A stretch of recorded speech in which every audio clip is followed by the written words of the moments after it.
Сәлеметсіздер ме? 4-ші сынып білім алушыларына арналған қазақ тілі пәні бойынша үстеу тақырыбындағы сабағымызды бастаймыз. Болашақ қаласына саяхат. Бүгінгі оқу мақсатымыз тыңдаған материал бойынша тірек сөздерді белгілеу, ашық және жабық сұрақтарға жауап беру. Дескрипторы: тыңдаған мәтін бойынша өз пікірімді білдіремін. Үстеулермен танысып, оларды мағынасына қарай ажыратамын.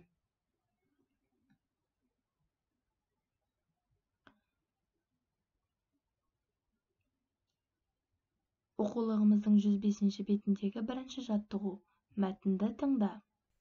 Мәтінді тыңда. Қазақстан экономикалық кедергілерге қарамай, қиын да күрделі шешім қабылдады. 1997 жылы республиканың астанасы Ақмолаға көшірілді. Бұл шешім басқа елдерді де таңғалдырған еді. Аз ғана уақыттың ішінде бұрынғы провинциалдық қала адам танымастай өзгерді. Есілді бойлай президент сарайы, парламент ғимараты, хан шатыр, бейбітшілік пен келісім сарайы, алау мұз айдыны сарайы, көп қабатты тұрғын үйлер мен ғимараттар жаңаша бой көтерді. Қазақ хандығының негізін салушылар Керей мен Жәнібек хандардың, қазақтың 3 атақты биі Төле би, Қазбек би, Әйтеке бидің ескерткіштері халқын болашаққа бастағандай бейнеленген. Аспанға атылған ақ барыс мүсіні жас Қазақстанның 21 ғасырдағы жарқында бақытты болашағының символындай елестейді. Астанамыз Нұр-Сұлтан қаласының болашағы әлі алда. Ол болашақтың қаласы. Менің отаным тәуелсіз Қазақстан кітабынан. Тыңдаған мәтіннің мазмұны бойынша пікіріңді айт. Мәтін не туралы? Мәтінді тыңдау барысында бойыңды қандай сезім ұялады?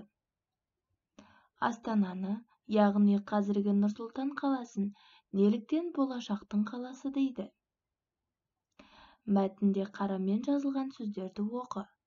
Мағынасына назар аудар.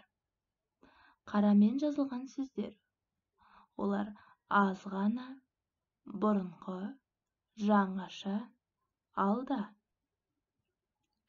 Бұл сөздердің мағынасы нені білдіреді?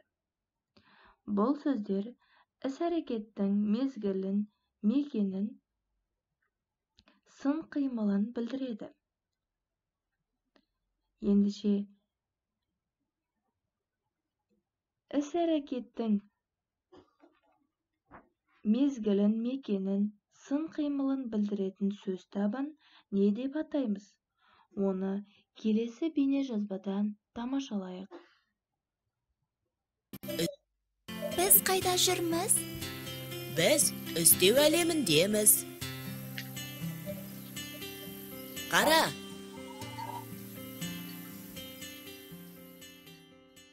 Үстеу қандай сұрақтарға жауап беретінін айтсақ, қақпа ашылады екен.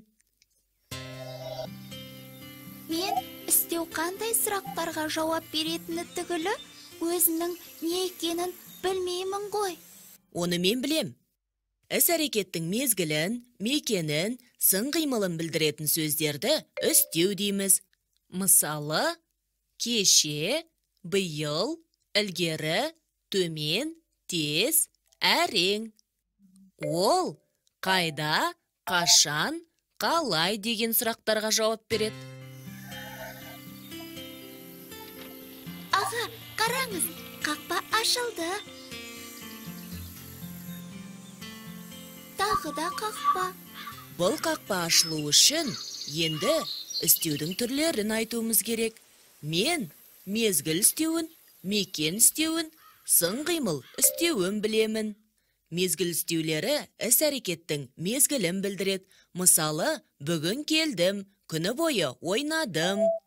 Мекен үстеулері іс-әрекеттің орнын, бағытын білдіреді. Мысалы, жоғары көтерілді, алға жылжыды. Іс-әрекеттің амалын, тәсілін, бейнесін білдіретін сөздер сын қимыл үстеуі болады. Мысалы, балаша қуанды, тез сөйледі.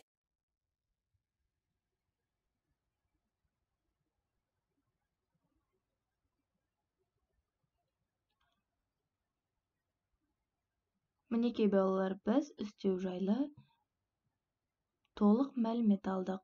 Ендіше оқулығымыздың 106 бетіндегі 3-ші жаттығу. Ребусты шеш. Шешуіндегі үстеулерді қатыстырып сөйлем құра.